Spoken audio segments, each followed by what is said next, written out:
Grand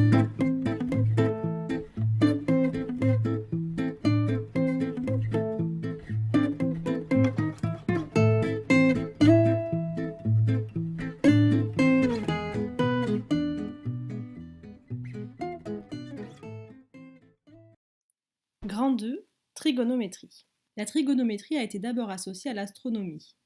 Le besoin d'une telle science est apparu pour calculer la distance des planètes au Soleil ou pour noter la position des étoiles sur la voûte céleste. Le mot trigonométrie vient du grec trigone, qui signifie triangle, et métron, qui signifie mesure. Jean-Leron d'Alembert définit la trigonométrie comme l'art de trouver les parties inconnues d'un triangle par le moyen de celles qu'on connaît.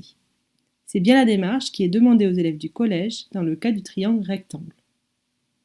Aujourd'hui, la trigonométrie trouve des applications très diverses dans une multitude de sciences. Par exemple, en électronique, pour l'étude de la circulation des électrons, en médecine, pour l'étude du corps humain, en économie, pour l'étude de la distribution des biens et des services, en cartographie, pour la réalisation et l'étude des cartes du monde, ou encore en construction, pour le calcul de hauteur de bâtiments. Petit 1, vocabulaire. Voici un triangle rectangle. On a déjà vu l'hypoténuse, qui est le côté qui est opposé à l'angle droit. Si on considère l'angle ABC, pour cet angle-là, nous avons deux côtés qu'on appelle des côtés adjacents, l'hypoténuse et le côté BA. Comme l'hypoténuse, on lui a déjà donné un nom, on a décidé que le côté AB serait nommé côté adjacent à l'angle ABC.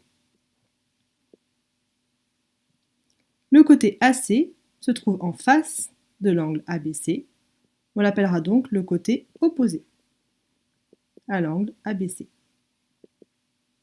Évidemment, si on considère l'autre angle aigu de ce triangle rectangle, c'est-à-dire ACB, cette fois le côté AC est le côté adjacent et le côté AB est le côté opposé à l'angle ACB. Petit 2. Cosinus, sinus et tangente d'un angle aigu. Considérons notre triangle ABC rectangle en A et on va regarder l'angle ABC. Propriété.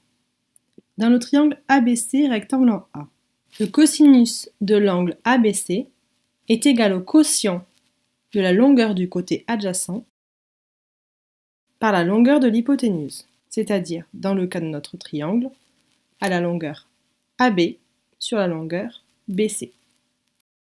Le sinus de l'angle ABC est égal au quotient de la longueur du côté opposé par la longueur de l'hypoténuse, c'est-à-dire au quotient de la longueur AC sur la longueur BC. La tangente de l'angle ABC est égale au quotient de la longueur du côté opposé par la longueur du côté adjacent, c'est-à-dire la longueur AC sur la longueur AB.